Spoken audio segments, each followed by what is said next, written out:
welcome back to the 8 Cube Circus. It's been a bit, but we are back here. Uh, things first, we're going without a prepared slideshow on our end for today. So I'm just going to start by saying you should join our Discord. It'll be at the top link in the description. We just ran a small tournament there, as well as you have Twitch notifications for Denish and Xenaid and YouTube notifications for me. There'll be giveaways that are held there probably next season. And yeah, make sure to join that up. But without further ado, let's introduce our number, what's it called? Our 19? No, way more than 19 time guest, Renips Siri. Renips, how are you doing? Oh my god, let me tell you, it's the meta sucks. Can't wait for next season to start. Spelling is hard. I'm going through eternal struggles with Marvel Snap. Meta sucks. I don't know if I'd say meta sucks. I've been fooming all week. It's awesome. I'm so happy. This Fing Fang Foom card is the only thing saving me from going insane right now. It's spectacular. Also, 5/6 Xiao Lao is low key not that bad. It's not that bad. Like, not that bad, like, it's playable, not that bad, or not that bad, like, it's not destroying the meta still. It's I'm beating it with foam, so I mean, I don't know how much that helps, but I actually like 5/6 a lot as a stat line for Xiao. That was the exact change I was hoping for. Long term, maybe it shouldn't be +3, but to be honest, I feel like Xiao at +2 is just going to be insanely underwhelming. I don't know, because like with 4 procs being +8, at even at like 5/8, a 5/16 with 4 procs, that sounds bad. It's like a Sounds like a bad 5/16 card. +8 right? Like, it's always gonna find a way to double it. Yeah. Like, that's what makes Shao decks of, like, the current nature good. Yeah, I think if they were to make Shao a +2, I think what they would need to do is they need to give it back its 2 points. Like 5/8 +2 is probably fine, but then it's like a less powerful payoff, and it but all of a sudden becomes more generic again. And I like the card at +3. The next nerf I would do is characters, so further separate it from stuff like Deafening Chord and Merlin, because I think those cards are lame. But yeah, I was overall pretty happy with the OTA. I wish they hit the change I wanted for Shu was to keep him at 5/8 +3, but only say characters, and see how that would have gone. But I mean, like, yeah, I was happy with the other stuff. Like, I think Spider Ham could probably go down to 1-0 because I hate that card. Uh, I'm happy Cord got hit. Happy Maverick got some points off. But yeah, I've been really enjoying this meta. But typically, I to like to do better in closed metas, anyways, because I can just meta game against it and farm a crazy amount of SP, which I did do. I hit my personal best. Yeah, Smizz, you say Congrats on the 10K. you're enjoying the meta, but also, aren't you playing basically just BP Zola without the BP? I actually switched to Super Giant. Thank you very much. And I decided to finally learn that deck, and it did well. I hit 10K for the first time. Hell yeah. Uh, Yes. so question for you: I have not played Hella with Foom yet. How big of an upgrade has it been? I think it's really cool. I'm still experimenting a little bit with it because putting it in the slot I usually put the new card where you run it with 2 6s feels a little bit iffy because Blink gets really inconsistent and you get put in a lot more 50/50s where it's like, okay, it's either Giganto which loses the lane or Fing Fang Foom which wins the lane. That said, being able to Hella turn 5 and then blink it is ridiculous. Being able to even like Odin turn 5 then blink that, Legion early, blink into Foom even early is nice because usually the front lane's filled early. I've found it most impactful in matchups that it's functioning as like a tech card. So against an early Galactus first steps in a ramp deck or an Infinite even, against Man Spider decks, it's an actual piece of counterplay as long as they're not playing fastball special plus adamantium. Because that, I mean, you still kind of eat crap to that deck. But overall, I like it a lot. It feels like it gives a lot of outs where you'd usually just get steamrolled by like greedy combo gamers. Yeah, because I feel like one of the weaknesses of Hela has always been, like, sometimes they just go taller than you, even if you're playing like Sauron or something. you stack a lane like above there, so that way like if things spawn in that lane, then they're losing the other two. If things don't spawn in that lane, they're wasting a lot of power. Fing Fang Foom is like the one card solves all into most matchups that go super tall. Yeah, and if you think about what we used to use in his slot, it was usually the Infinite because I've found it's just better to replace the Infinite at this point and just run Giganto anyways. Because usually you'd use the Infinite as the I'm going to win this lane card because it would usually be big enough. But every once in a while, you'd get put in a situation where it's like, oh, Infinite 20 power, okay, I'm still losing because they like Zola to BP or because they're playing Nimrod or even like Galacti. Whereas now it feels like it actually just wins its lane every single time, which might not be the best game design, but I'm not going to be the person to bring down Foam. I'll let the other dragon eat crap first. Yeah, I've been really enjoying foam. I think it's a really good like piece of tech to have in the game for these like big card decks that normally had no way to deal with stuff like BP Zola, stuff like Nimrod, stuff like Man Spider. Just being able to flip a couple of those matchups, I think, is really really strong, and it's by far my favorite release this season. I think it's my favorite release this year. I'll go one step further. Yeah, it's a really fun card. I think the overall power level of the meta is still pretty high, with Shao still being at the top of everything, right? The Foom is like Foom kind of ignores that like power cap, but it feels like with Shao, the decks went from maybe high 20s, 30 in a lane to now like mid 20s to like I would say like maybe 24, 27 is like a good point output that your deck wants to be getting to Yeah, compete another in the meta. thing, I definitely agree. It feels impactful, but specifically the Scarlet Spider deck, the Scarlet Spider usually ends up buffed the turn before at least a little bit by like even an Agony or a Yeah, or Maverick. the Maverick, right? So Yeah. So I mean, you can still like Foom is actually turning those lanes if you play it, like not on its own, obviously, but with a little bit of support. Because usually the Scarlet Spider itself is in the front and then the clone is in the back, like back lane. So being able to turn that lane and then having, especially with only a 5/6 body to support it on the final turn with like maybe a one drop, yeah, absolutely. I feel like I'm happy with where Shao is, to be honest. It's still probably the best thing to be doing, but it's like reasonable. yeah, I think it would have been nice if the OTA like buffed other decks because Shao's like a generic point output, like in a way that it'll like shut down decks that can't compete. I think like the breakpoint that Shao hits is pretty significant because if you think like a V hand deck usually aims like for that range that I said, like 24 to 27 per lane. You're not seeing most decks get to 30 per lane very often. I think pre OTA, the Shao lanes were basically like 30 and then high 20s. And I don't think like any decks compete in terms of numbers. Yeah, Yeah. I think the main problem with Shu is, for example, I think that this season for a lot of people, like that, a lot of people struggled hitting Infinite this season that I consider good players, like the most I've ever seen. And I think a major reason for that is that most people that play this game play a lot of mid range decks. And when you have a deck like Shu Lao with no clear counter and just demolishing every single mid range deck, a lot of these people have like no idea what to play. And that saw the rise of decks like Man Spider really start to take off as it was like the one true counter because True doesn't run Shadow King, and not a lot of decks run Shadow King because Shadow King is kind of useless in that matchup.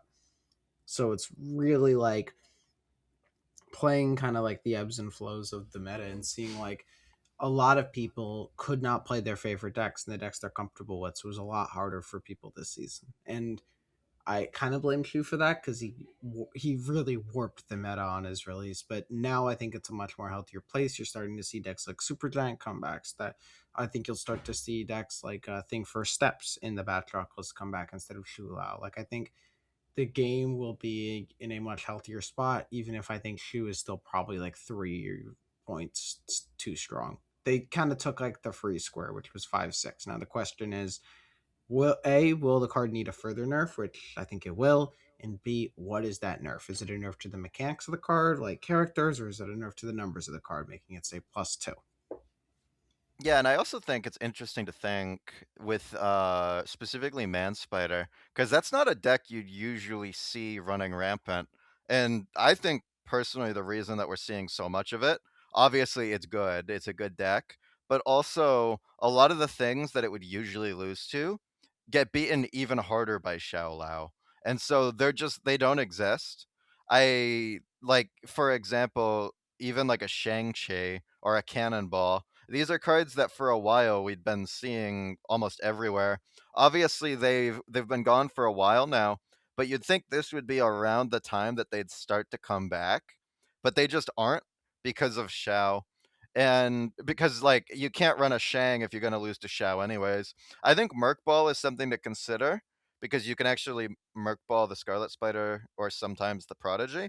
But also like I that might be too much work for no payoff. And also, they made Merc Ball an 8 energy combo compared to when it was like a 2 and a 5. It was a lot better. But I don't know. Yeah. Uh, I do know generally today we want to get a little bit deeper into how these metas start to like shape and form. And so I think an interesting place to start with that is, what do you think about the current state? Obviously, this has been a topic for a while now, but tech cards generally, do you feel like we might need to give them a little bit more oomph again if we're going to keep this like slightly higher range mid-range deck, like this slightly higher level mid-range deck? Because even with like Shadow King at 3-4, I feel like once we start getting to 30-point lanes like this, it's just not going to do anything. Because it's not even current Shadow King doesn't even beat like Scarlet Spider in its own lane, and it's a 1 point advantage over a Maverick, assuming you didn't play it on an Agony or anything. So do we Yeah, need to buff these? I want to quickly touch on two specific tech cards that I think need a nerf, and then two specific tech cards that I think need a buff. And the two that I think need a nerf are actually the two from the past OTA that got nerfed. I think they need a further one: Spider Ham and Deafening Chord. In my opinion, one cost text removal that is kind of like unconditional on what your opponent does. Like an Echo is fine to be that, but something like a Spider Hammer or a Deafening Chord, I don't think those cards should cost 1. I think you need to put Chord at a 2 cost that afflicts -2. So it's kind of like an alt on Red Guardian. You're not getting the body, but you are getting but you're still getting the -2 afflict. So it's kind of like a trade-off there. And the other tech card that I thought for Spider Ham should be a 1-0. Or because at 1-0, I think the card is unplayable stats wise. So if you really want to kick it out, do that. Otherwise, I think Spider Ham should be a 2-2 with the same ability that it has now. I really don't like one cost tax removal being strong in any capacity.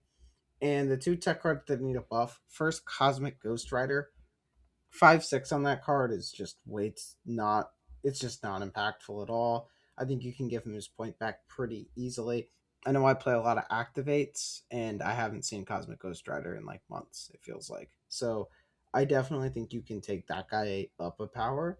And for the other tech card that I think you could give a buff, I kind of think Professor X could definitely go up to 5-3. Now, I know it's a dangerous I card to move up because of like the play pattern, but we have enough stuff that moves. We have enough skills to the fact that I think that he could be a very interesting tech card in some metas. Like specifically a lot of like say this past meta it stopped like all the Scarlet Spider stuff and it forced you to only play for 2 lanes. I think he could go up by a point of power to 5-3 and it could be pretty impactful. And I also think the card is a lot less toxic than it used to be. I don't agree that Prop X is a tech card. Prop X is like his kind of own archetype. Like if you're talking about using him to force Scarlet Spider like to go into one lane. And then kind of Stardust does the same thing. But I think it's kind of interesting with like the direction the meta is going. Is it's an interesting direction because tech has kind of been like forced to be hyper specific. That you have to find like new tech answers to the decks. And for Xiao Lao, there's like not very much tech against it, other than like I think the best tech against Xiao Lao is Gorgon, which is why that Sugi deck I think has come up. And the best tech for Man Spider, which is like a deck that normally like that dies to Stardust, has found a lot of ways of not dying to Stardust. You need like multiple tech cards in the deck, right? It's like it has its ways of playing around Stardust because it could Taskmaster. Um, like it's obviously not as effective, but like the ramp versions, you might get a Fing Fang Foom in there somewhere. Um, but it seems like you also need like Shadow King and Shang Chi. So the other bad thing is those there's not many decks that can house multiple tech cards anymore. Yeah, I will also add on quickly. I think that chord is fine as long as it doesn't afflict. I get where you're coming from saying it shouldn't be one cost tech removal. Like I get that, but also we have so many cards that hard counter stronger decks, such as like Mr. Negative, Hella, even like a BP Zola combo deck dies instantly to multiple tech cards, Stardust particularly. I think that having Deafening Chord to deal with the ridiculous cheaper cards like Jocasta, which Jocasta is completely ridiculous, by the way, or even like V Oh, Hand, I which agree. I agree with that stuff. My biggest problem is that a 1-0 is a lot easier to play and fit into your deck than it is to justify a 3-3 or a 4-6. I think that you should just make it also. I guess Sam's Shield doesn't even work like that anymore. Because like if you introduce ways to deal with it, the way you deal with it is just be less greedy with your Jocasta, right? So I'm thinking specifically about an activate deck because I think that's the perspective Smith sees it from. With things like Stardust, I've found ways to work around it with the Hella deck, and it is a hard counter, and you do usually lose.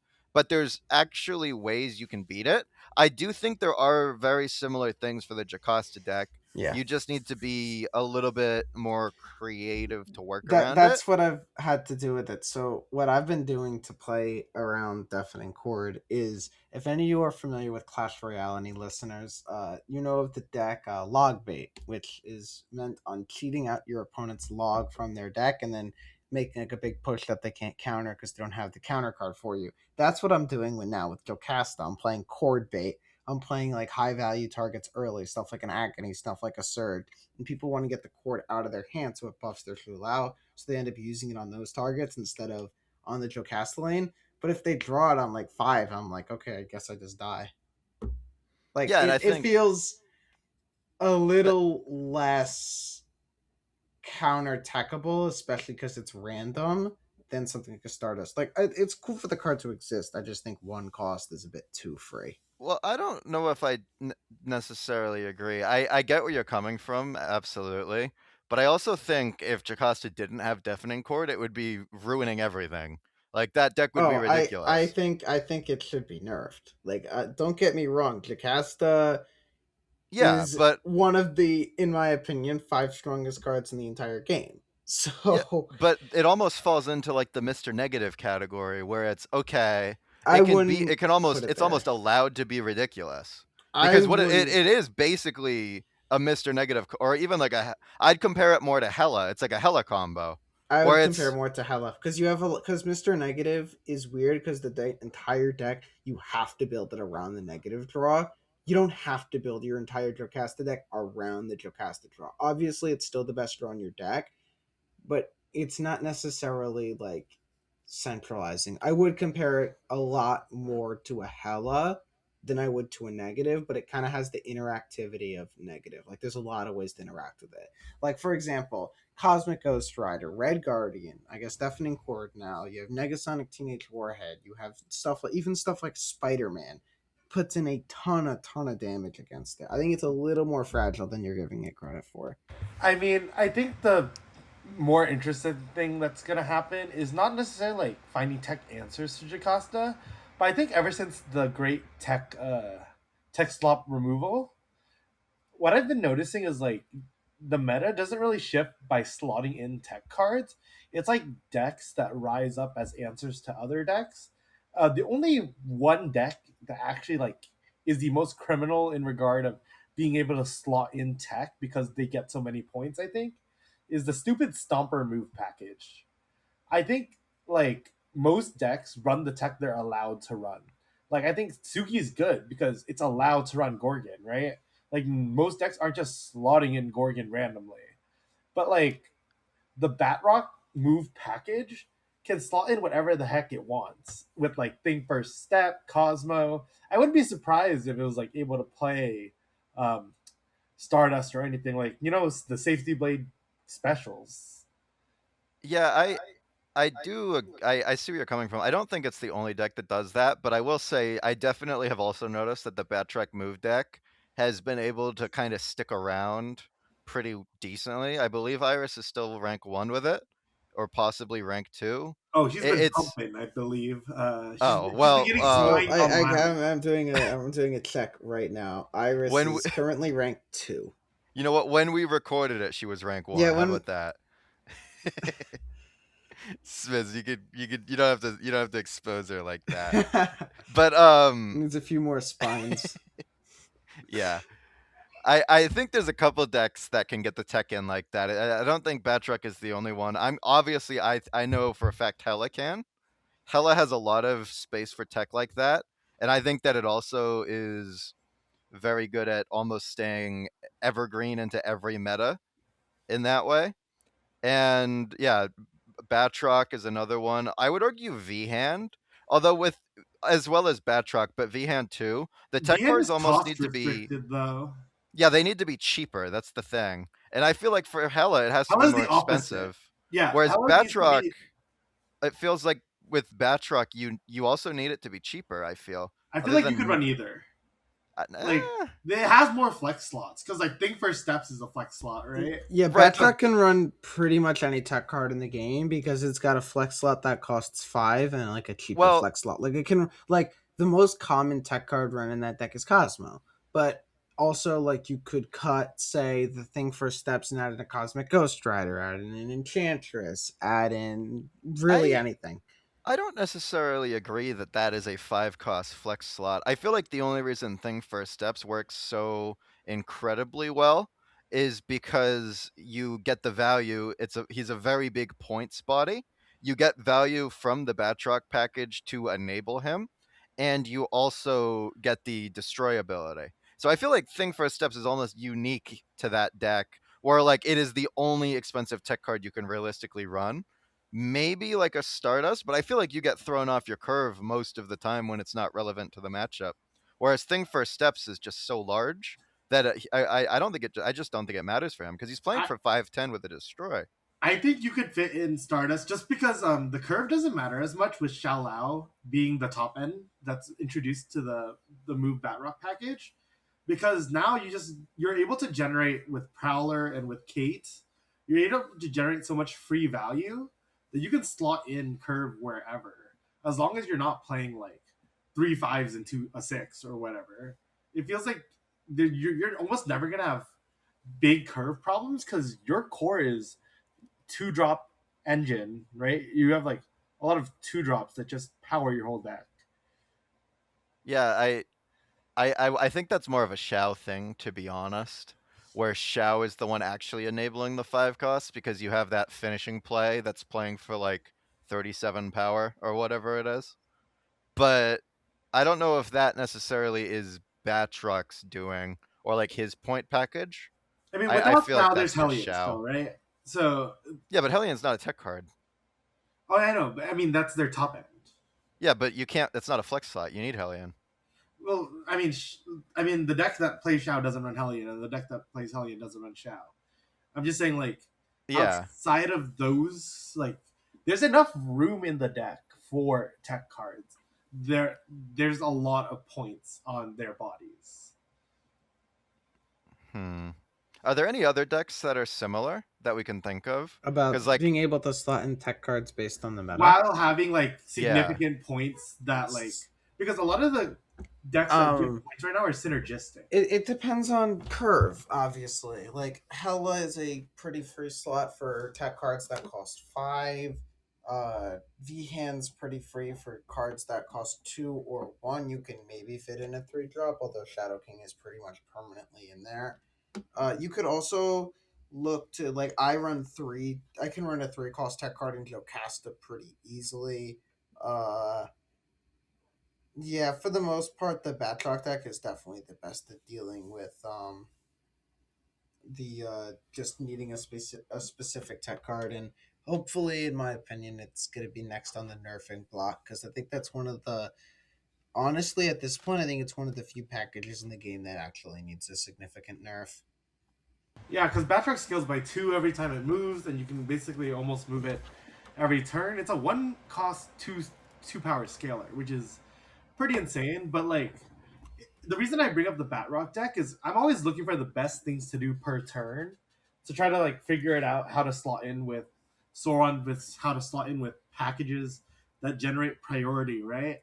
And once you're able to like generate the best things to do per turn, then you can look at how to kind of implement tech, because you can't really tech if you're behind all game unless you're doing something ridiculous like Hella, versus like the decks that are more easily able to like play like the proactive tech, Cosmo and anything like Stardust, they have abilities to play the good 1 drops into the good 2 drops into the good 3 drops, right? And I feel like the best deck at doing that currently is essentially just the Batroc deck. What are the good 1 drops? It would be Iceman, right? Spider Ham before the nerf. Hydra Bob isn't in very many decks right now. Yeah, Hydra Pop is pretty much only in Sugi. Here's like a question though for you guys, a little bit more specifically regarding tech. I think Killmonger is very underplayed right now. What do you guys think about that? what I is it think hitting? It's just hitting the it's Shao hitting one it's drops. hitting the Shoud 1 drop stuff like Kitty. It hits Batroc. I think V Hand will start to come back with the shoe nerfs, so it'll hit V Hand. I think Killmonger is pretty underrated right now. I I don't think I don't think he does enough to spin the Shao matchup. Other than like if they Shao a demon, I guess. Well, normally they shoe their Kitty, like with the, because Yeah, they but you buff a can't. Maverick for That's the the most thing part. that Kitty is famously not. Kitty, you can't I'm Killmonger a thinking Kitty I'm Pride. thinking more in the context of namely Supergiant, because I think Supergiant's extremely I think Hmm. strong. it's good for Sugi because Sugi is the one deck that can afford to play like 2+3+1 and like have hella points in it, or Hmm. 3+3 and have hella points on it, because the Ronin is so big on turn 5.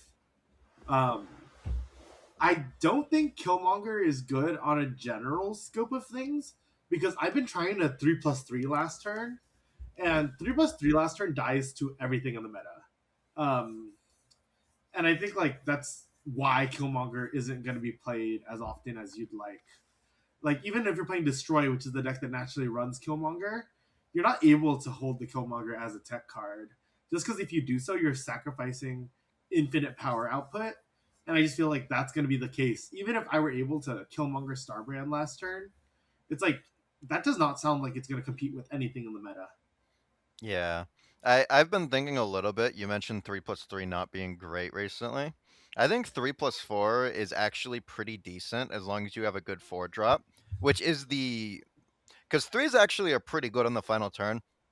You have a lot of 3 drops that do good late compared to like twos that don't, or even fours. There aren't a lot of fours that are good late either. You have like even a Sage, a Speed, uh I guess Juggernaut would be what you want on your force slot, right? What I've been thinking is I almost wonder if you take the ramp shell with like the War Machine ramp deck You figure out what the core cards of that is, and then you tech that out. Because I feel like you can get a pretty good amount of points playing like Luna Snow or Electro on 3 as a 3/6, 3/5 body, following it up with either a Blink War Machine on 4. Turn 4, you're playing 8 or like 9 power plus a Blink ability. And then turn 5, you can follow it up with a turn 6 play.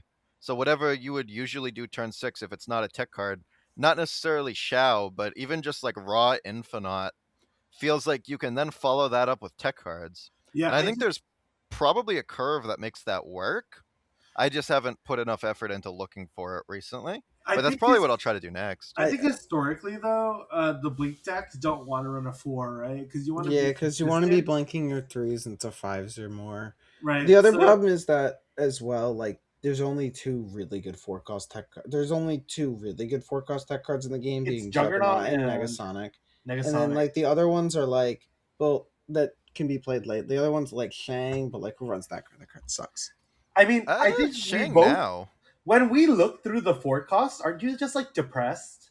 Like, No, here's the Dude, thing. it's so bad.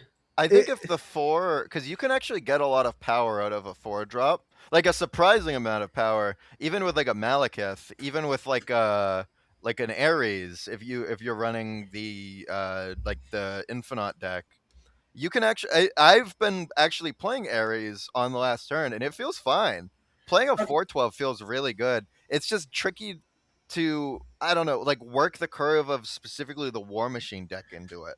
I I think, haven't tried that I yet. think you I might think need a to do something like a little more mid rangey with the deck.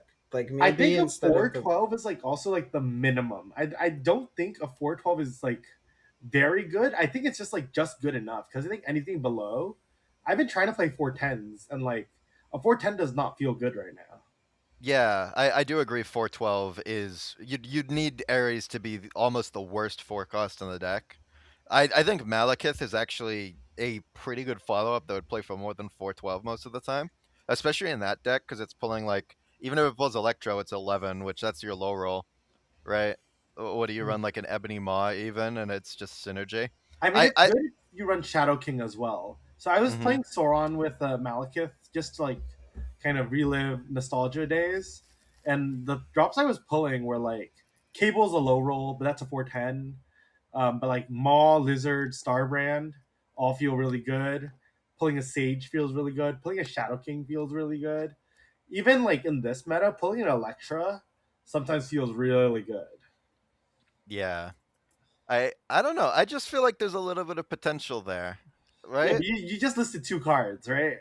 Exactly. Like, but there's a lot of 4 drops in the game, and it's like most of them feel so unplayable. there. Yeah, they do Yeah, feel pretty bad. I quickly just opened Snap, and I'm just gonna read off the list of four drops for our listeners because I think this is a very pathetic list. It's Mister Negative, Adamantium Infusion, Dracula, Jubilee, Super Scroll, Wong, Bastion, Omega Sentinel, Shang-Chi, Shuri, Leech, Rescue, Spider-Man War, Zombie Captain Marvel, Absorbing Man, Captain Marvel, Drax, Fanfare, Fantastic Heart, Ghost Rider, Gwenpool, Jessica Jones, Juggernaut, Kazar, Laufey, Moon Girl, Miss Marvel, Negasonic, Phoenix Force, Rock Slide, Scarlet Spider, Silver Samurai, Warpath, Ares, Beta Ray Bill, Danger, Doom 2099, Galacta, Hellcow, Kahori, Malekith, Miles, Moonstone, Namor, Nick Fury, Omega Red Stardust, Supergiant Wiccan, Anti Venom, Phantom X, Firelord, High Evo, Iron Lad, Man Thing, Proxima, Stegron, Symbiote Spider Man, Thing, Doc Ock, Misery Sentry, Atuma, Crossbones, Call Obsidian, Typhoid Mary. None of those stick out to me. Like, obviously, you have like Juggernaut and Negasonic, but like after those two, there is like Ares is the best I think you can get at like a 412. Maybe you can argue Shang-Chi is there, but it's like this is Yeah. just so like Malekith isn't pathetic. terrible. Malekith Malekith, isn't Man terrible, Thing, but like right? I'm at the point Yeah, where Man like Thing, is Doc Phantom X Ock. one of the is Phantom X like a top like 7/5 drop? I Like mean, I think he yeah, it might be is. like Phantom X is like Dude, you don't good. understand. Kahori is like a top 7. Like I'm like playing a deck and I'm like, how do I fit in Kahori? Because like sometimes it'll buff my Clea and my Shaw. Like Like fours are so weak right now. Like I these guys need a buff. I think I they should do do what they did agree. with the 2 drops, right? Because now that Zabu's more or less out of the picture, I think the 4 scaling could probably scale up to 412. Like they're kind of hard capped at 410, and I feel like the 4s and the 5s just need more wiggle room at the top end. I agree. I think something like an Atuma and something like a Typhoid Mary can both go up to 412 and be fine.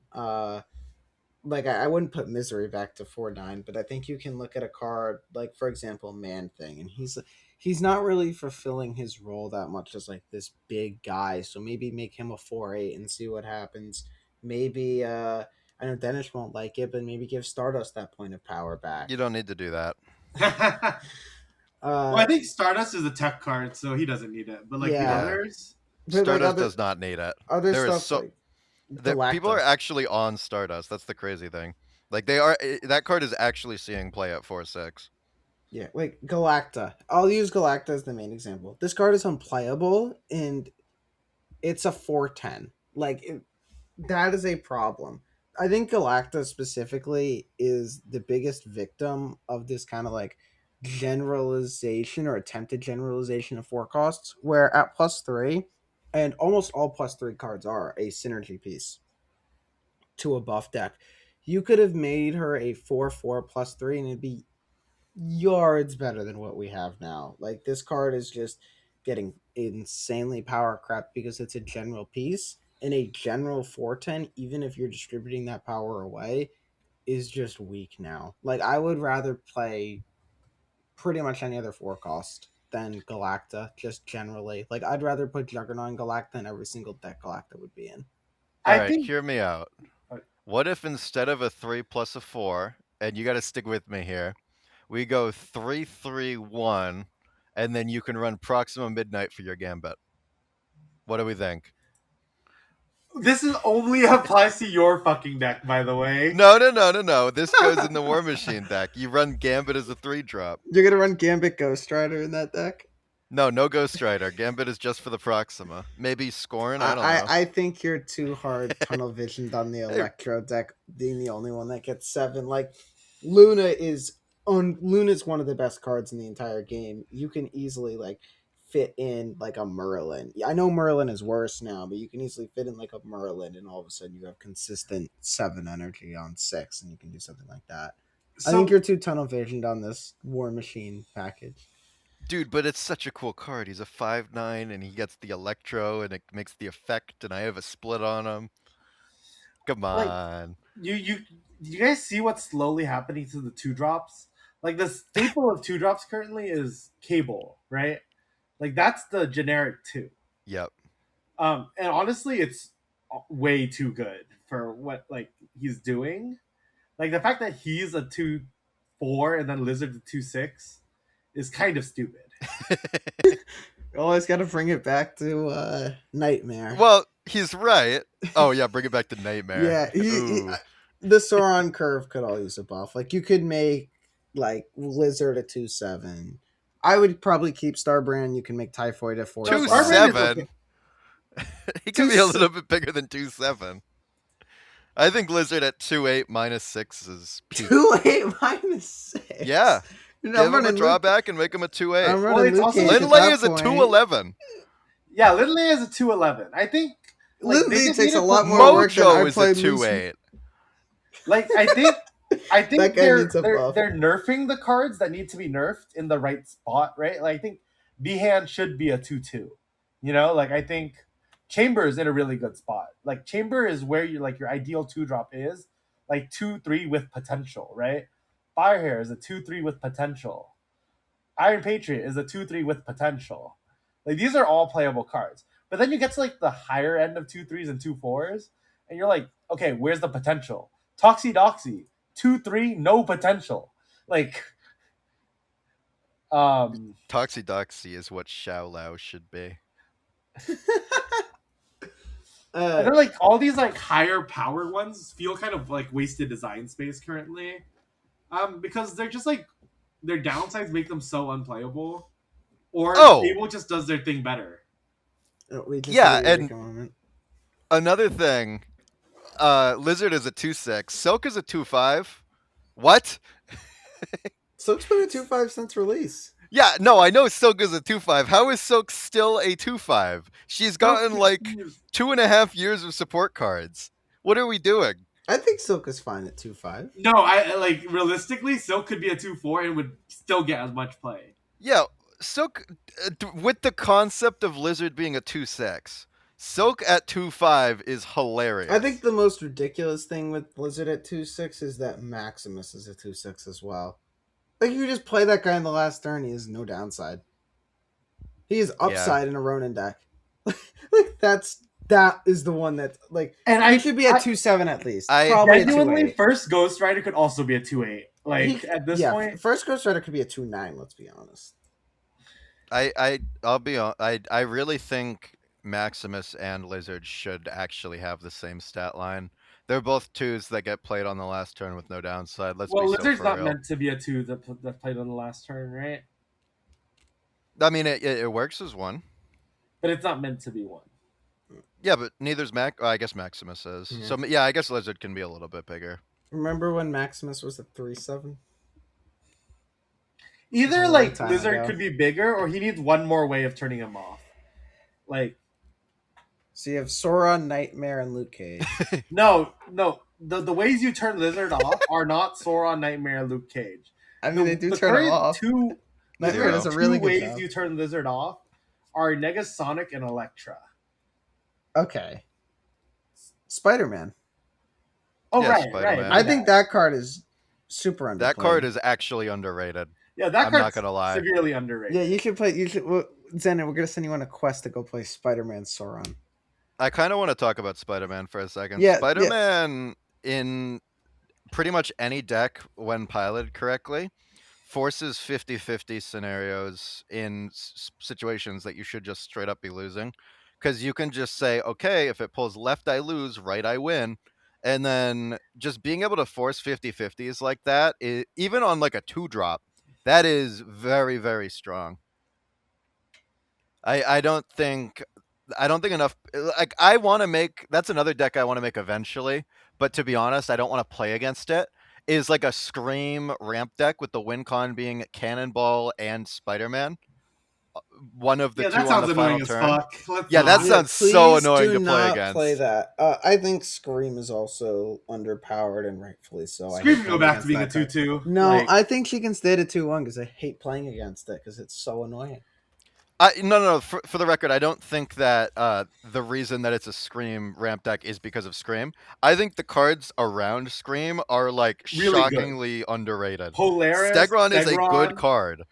Polaris is a good card. Spider-Man is a good card. They all synergize with Batroc, which is a good 1-drop. Like, how are these cards not seeing play? It's because it's hard to pilot, to be honest. I think if someone sunk, like, if you want to 1-trick something, look into that. That's what I say. All right. I think that is the Xenaid, get on it. I'm on my screen mark, I guess. Yeah.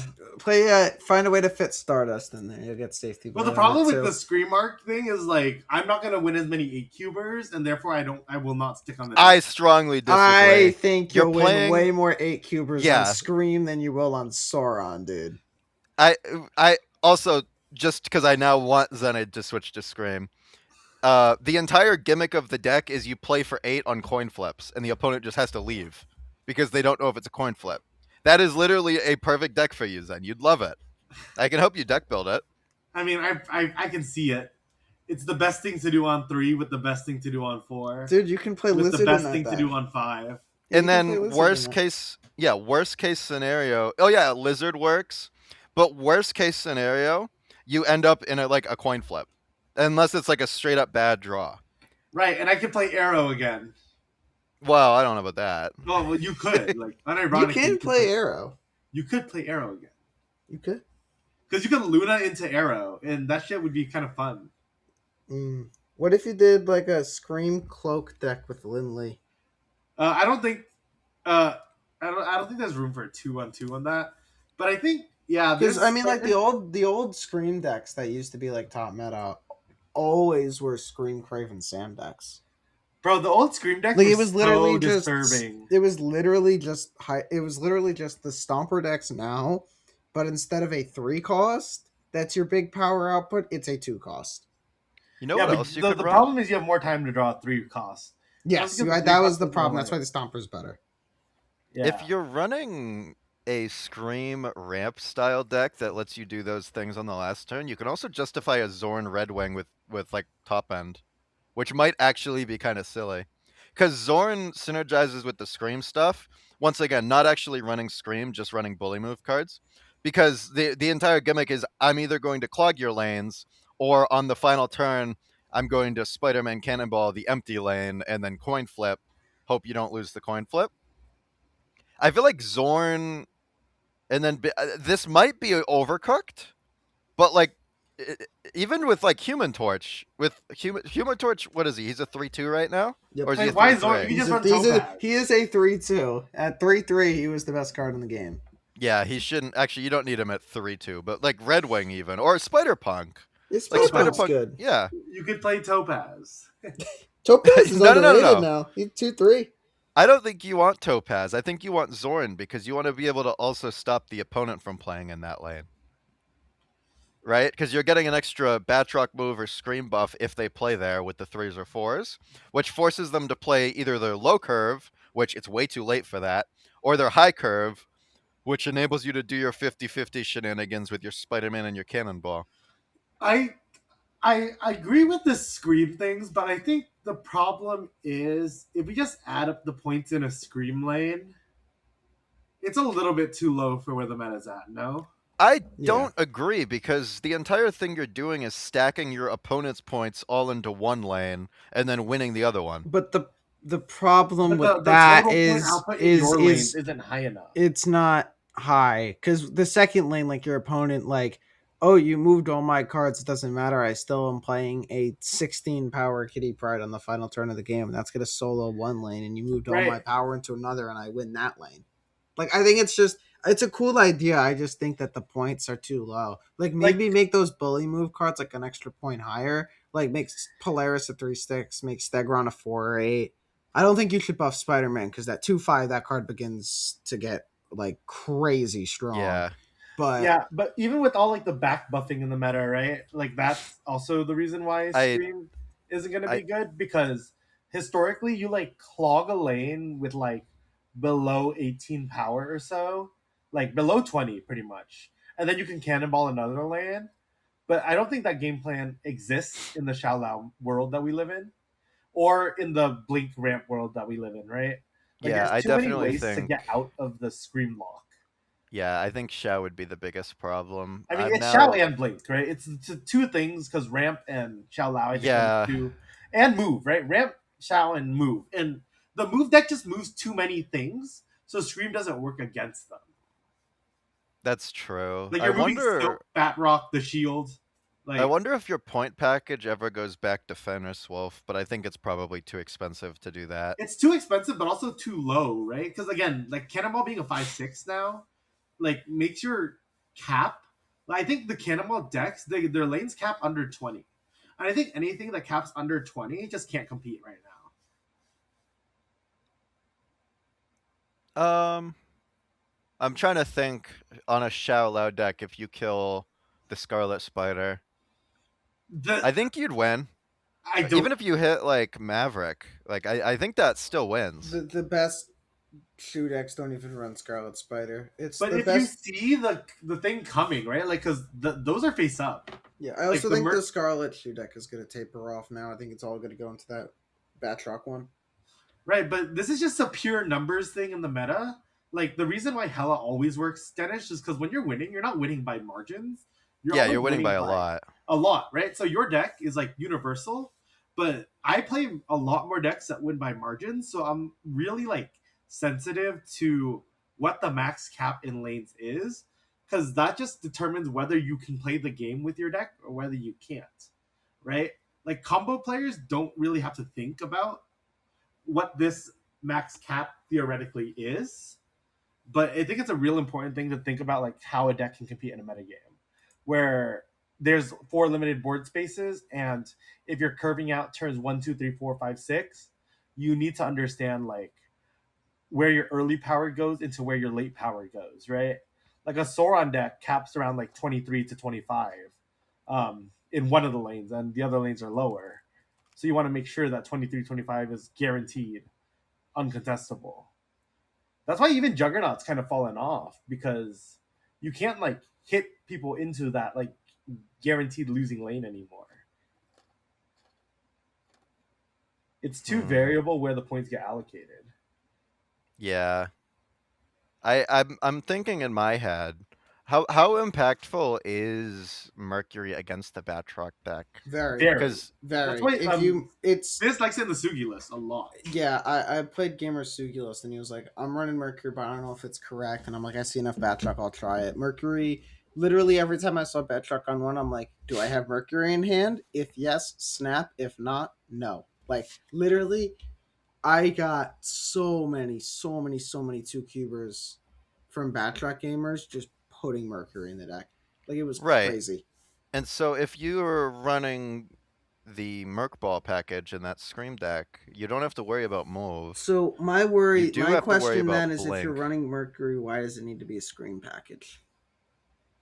I think the Scream package is good for the earlier stated reasons of being able to force the 50/50s on the final turn, plus you get to Okay, but run if you're multiple tech forcing cards. 50/50s on the final turn, but your final turn is Merc Ball, I don't think that plays to the strengths of the screen package. Because if you're Merc Balling on 5, that's I a think lot it weaker than does. doing it on 6. I think it does play to the advantages because you don't need the Merc to support the Cannonball anymore. Plus, you're already running Cannonball. Because if you just fill a lane and then Cannonball and you just win the filled lane, right? Because most of the early game scalers, if you clog the lane before they're ready, you could pretty easily outpoint that even with like your own Xiao Lao. I don't think you'll be able to run Xiao Lao in this, but even with just like we'll say like a Sage, I think Sage playing for 3/8 will probably, with a little bit of help from maybe like an early 1 or 2, win a clogged lane, and then Cannonball doesn't need the Mercury draw anymore. I think it's interesting, but like when I'm envisioning the Scream game plan, I'm envisioning a what like a low 20s lane, and then like cheesing a win in another lane, right? Like you're always Yeah. with low power. You're not winning with high power. I And I think think the the bet is problem that too you're high running power. into is that you're not actually winning the full lane when it comes to Cannonball, and then you're just making it so that there's two strong lanes instead of one. All right, then hear me out here. We're already running Zorn. We run Red Wing Foom.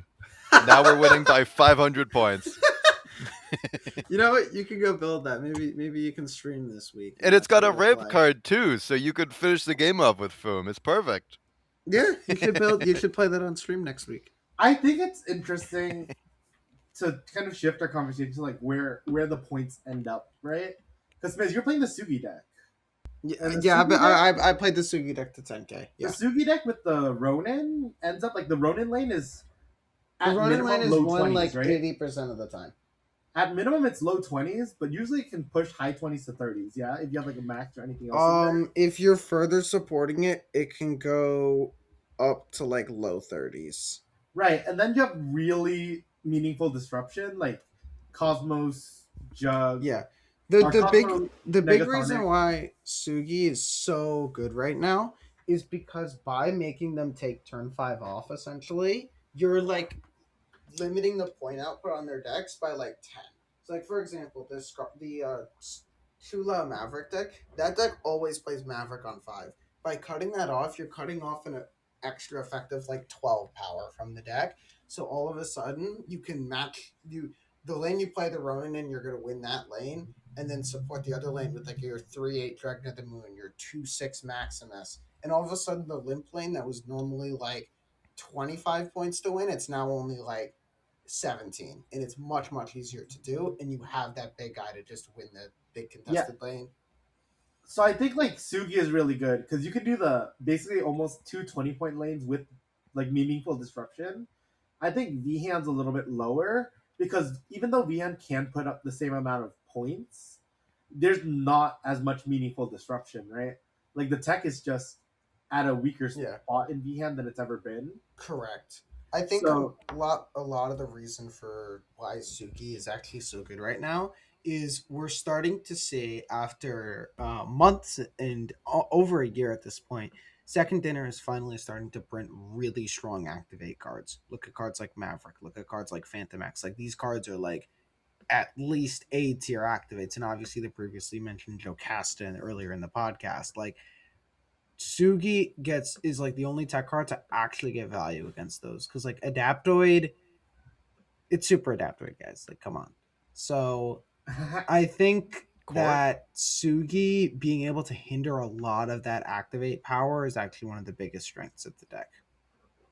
Right. And then if we follow up with even more decks, I think Hella and Phantom X get to do Gambit bullshit, and I think Gambit bullshit is like really good into the current meta. Yeah, I Hella specifically is very good, even into like less so Xiao Lao, but in general, just having that extra out with the Gambit because there's just there's a lot of very juicy targets, and I can't support Killmonger, but even if you were able to, being able to just pull, because if there's so many cards currently that if they get turned off or die, the game is just kind of over. And so being able to just take the shot in addition to your normal game plan is definitely very strong. Yeah, and when we talk about like other decks, we can see like why some of them like just can't compete. Like we think about Zoo, Zoo just doesn't push 20 per lane, right? Like Zoo's averaging a middling 15 per lane. Like most decks get over it. Zoo won't be able to compete.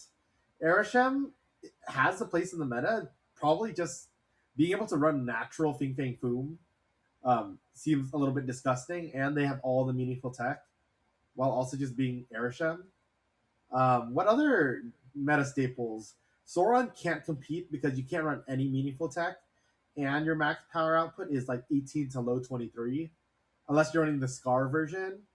But there's random afflict in the meta that like the Scar version just does not like. Yeah, Tribunal is another one interesting one I think to look at. I haven't seen a lot of Tribunal. I almost wonder if that's a mistake, I think it is a because huge mistake. The Tribunal and the ongoing decks seem like they're just free yeah, reign. Yeah. The main problem with Tribunal in this meta, and as like the main person that plays a lot of these over the top combo decks here, the main problem is that Man Spider is literally just kind of better. In a world with more Shadow King like this current meta, it's possible that Tribunal again becomes like a dominant combo deck. However, in the previous meta with no Shadow King, Man Spider on average gets bigger. It runs tech against Tribunal, and it's way harder to counter because of how like crazy that can be because it's got like 50 different lines. If for Yeah, it's the crazy how adamantium fastball one and for the fallen one, it's just like if they get that 12 power fallen one off, you just lose. yeah, it's So crazy how the evolution of combo decks has like really just settled on Man Spider. yeah, yeah, because man, it's the only he's deck. It's disgusting. the only deck with a times four. It's the only deck with a times four. Hmm. It goes man spider into absman, and oh no, I lose. Game over. Man It's like it's Spider, disgusting. Or it's yeah, the only Man deck that Spider is like can what Negative and what's the other one? And Panther Zola wish it could be. it, Yeah, it's it, it is it is the Zola deck now. instead and of it's a instead the of a best. 40 power Panther, I have a 78 power absorbing man. Good luck. The best part is people are still not ready for the Zola. I've played my own version of it a little bit. I don't run Adamantium Fastball, but I run a couple other things. And for a while, the normal deck was not running Zola, and people are just not ready for you to Zola your Man Spider, which I think is hilarious.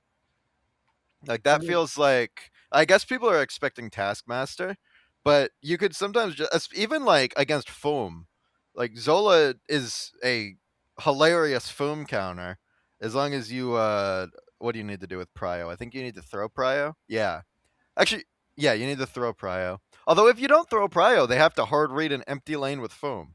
So it's like, yeah, I think Zola in that deck is probably the best part, honestly. As opposed Where to BP Zola, where you just kind of needed it to get points. Now it's thriving. where do you see the meta like next evolving? I guess is the kind of question that's really interesting because I with the upcoming like card releases, nothing fucking matters. Like, I don't yeah, think none any of of the upcoming card releases changes the meta so much, right? So what kind of card are Um, we I waiting think for? I think it's honestly going to depend on a few things. Number one, how much better is the Batroc package than anything else? Because we know at high level it's been meta since its release, but when it comes to the level like the mid ladder level that SD looks at for balance, we don't know how like much better. If it is a significant enough better to the point that it's starting to terrorize mid ladder, stuff like Batroc will probably get nerfed to +1 scaling, Craven to 2/2, like all that stuff happens. When it comes to the other thing that I'm thinking of, I'm really looking at those deafening chord and spider ham nerfs and saying, is this enough? I think Jocasta activate was a very, very interestingly positioned deck with the fact that it has the Omega Sentinel debuff on stuff like Maverick and Scarlet Spider, which I still think will be meta presences. I think you're also probably going to look at how much Shadow King is there. What are the best decks to run with Shadow King? Because I think you'll start to see that card come back as Man Spider becomes more and more of a threat. I think Tribunal could be in a very interesting place. Supergiant is already in one of the most dominant places of the meta. Does it stay at Ronin Supergiant? Do we start to see Supergiant combo decks, and that's what's going to take over completely? I'm not sure, but my bet is on it staying as Batroc, and Batroc is going to be the next deck to take a hit. Yeah. yeah, my opinion. So in I don't know when this gets uploaded, but 3 to 4 or 2 to 3 days, we're gonna have the card Magus release, and I think that that is going to push the combo deck so ridiculously over the top of everything else You know and it got nerfed, consistency. right? What did it get nerfed to? It no Wait, longer copies Smlz, on you have to cut reveals. that. That's fine.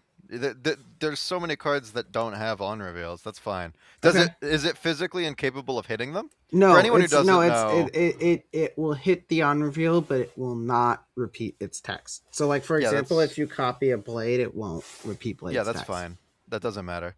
I think that narrows down the decks it fits into, but it'll be fine. Cuz like you just put it on like I don't know, uh symbiote spider. Does it copy activates? No, it does not work like that because It it's only already used works Oh. up with its activate. ongoings So and end of it turn. only works with ongoing end of turn and textless stuff like Oh, Craven. that's kind of weird. You It's know what? bad. I'm changing my mind. I'm gonna agree with Smizz on Batroc just taking a nerf because it gets out. Yeah, it just overpoints Yeah, everything. I think also with the direction that they're printing cards, it's like the late game. I think they're kind of more averse to printing like early game scalers, and it's like late game payoffs. I think that they're looking more into. So I think like cards like Sugi will stay kind of evergreen, right? I think Hella will kind of just keep doing its thing because I don't think like there'll be enough early game packages to kind of outscale and make the Hella output like meaningless. Because for Hella to actually like really be bad, you would need a really strong early game package that's like enticing enough for people to play, so that like just slam a Stardust on turn 6 or turn 5. And I don't think many packages get ahead enough to do that. Um, and then I think like things are gonna go into like a lot more just synergistic direction. Yeah. You think they buff Shang-Chi too? Shang-Chi No. 10? Oh, No. you mean the new Shang-Chi? I Yeah, was tripping. Shang-Chi I 10. thought you meant the tech Oh card. yeah, I thought you meant the old Shang-Chi. Yeah. Yes, they'll definitely buff him. So My then like guess is to one something cost. synergistic, like Kyle's always gonna get new toys, right? I'm gonna get shafted like usual. Dude, Kyle's getting enough toys. Have you seen the freaking activate doubler? Or no, No, end of and turn doubler? Did that Kyle one get nerfed always too? gets toys. I that never one get is toys. hopefully catching a nerf when the patch comes. I don't think that's a real card. I agree with you. There's currently data mined a 3/2 end of turn. If you're losing this location, double this card's power. And that is the stupidest thing I've ever seen in my life. What are we doing? Like that is absurd. It's literally Fing Fang Foom, but it costs 3, and you win the lane by like 60 instead of 3. It's ridiculous. It's instead of being it's the amount of power you need to win the lane, it's 60 times the amount of power you need to win the it's the lane. Foom counter we all needed. No, it isn't. It's the everything counter that nobody asked for. Kyle asked for it. Oh, Kyle asked for it, but like, come on. Yeah, so maybe with that card you'll see like Invisible Woman First Steps make a resurgence. No, Like guaranteed. You don't I- need it. You don't even need it. it But you but can't. but It's it'll be in literally that deck. you get 7 energy and you play Jug Iska and game over. GG. Yes. Like it's game over. It'll be in that deck because you could just play that card, play Invisible Woman, play Jocasta, play Sunspot, pass turn 6, and just double activate. That is true. You can. Oh yeah, because then it doubles until it wins the lane. Oh my god. Okay. Yeah, so Ugh. you can play 4 cards and win a game. Oh, I sure hope they don't add any decks Don't that can play forget 4 cards and win the Gambit game. 2 coming out in March, whose Gambit current 2 is text, nothing whose compared to. well, Oh my it's god. nothing compared to that, but just for some context, the zombie horde costs 0, and Gambit destroys cards up to 4 costs, so he will always destroy the zombie horde when Not objective. necessarily, Not, it could Yes, actually. destroy no, like the 4 costs first. no, because it's up to 4, so he will hit the zeros going up to 4 and then stop. Yeah, but if he hits 4, then he's If he gonna hits 4, he stop. can still hit 0. No, no, 4 no, No, plus no. no, 0 it is would 4. That's stop when not it hits how. 4. If Literally, that's if how the, they code it. if they program it in any reasonable way, he'll stop at 4, which means as long as he doesn't choose to hit the horde before he hits the number 4, like as in like even like 3+1, as long as he gets to the number 4 before he chooses to randomly hit the horde, I don't think he'll blow up the horde. That said, 99% of the time he's going to hit horde. I definitely agree with that. Yeah. Yeah. That card is stupid too. There's a couple of stupid cards in the data mines, but I mean, we just got 2 this season that are pretty stupid. Yeah. Any archetypes Any we haven't mentioned? I know Destroy. Yeah. I think ever since Destroy got Moira, it'll always be playable. Normie Yeah. Discard is kind of a sleeper pick right now. I think Normie Like- Discard will just always have enough points because what is their point output? Mid 25 to 30. No, it's like 40 higher. right now. It's higher. Your big lane is 40. Your big lane is 40, and you still get to run gambits. Yeah, your And your your big small lane is like 40. 18. Like You the have problem with that deck is Spider Ham Deafening Core just destroys Yeah. it. Yeah, but like I once think a those lot of fall the out meta, like favor, the number one question for this upcoming meta is how bad were the Spider-Man decor nerfs? If they're not bad enough, it'll literally be the same decks. If they were like significantly enough to the point where the cards are unplayable, you'll start to see stuff like Normie Discard, Jocasta Activate, all that stuff start cropping back up again. You know what I say? More insta-kill tech cards. Give us Luke Cage rework that prevents him from allowing cards to have their power increased. That's all I want. Make it so that you can't buff your cards. That's what I say. If I can't play the game, no one can play the that game. card sounds. Denish finally advocating for more Stardust-like cards. Dude, Like- if you can't beat them, join them. That's what I say.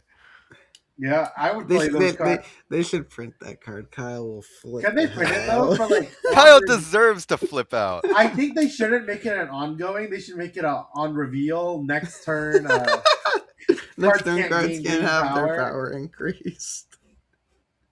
I think they should make it I think they should make it a ongoing that says if the total cost of cards in your deck is less than 10, do this. They should make it an end of turn that says next turn your opponent's cards can't have their power increased. And it activates every end of turn because we're stupid. Yeah, and it's end of turn. That's what I Yeah, say. it should throw a triple on that too. Yeah, and it triples his power at the end of every turn. All right. Anything else we need to add? I think Bring back we're Double good. Dino, make Snowguard great again. Oh yeah, Dino, Dino. Sauron, Helicarrier. please send help. Yeah. All right. Rhino ruined. Old Rhino came back and ruined our location of the week. That'll be back for future episodes. You can find Denish at twitch.tv/Denish_held. You can find Xenaid at twitch.tv/ZenaidTFT. You can find me at youtube.com/SnapAcademyYT. Make sure to join the Discord. Goodbye.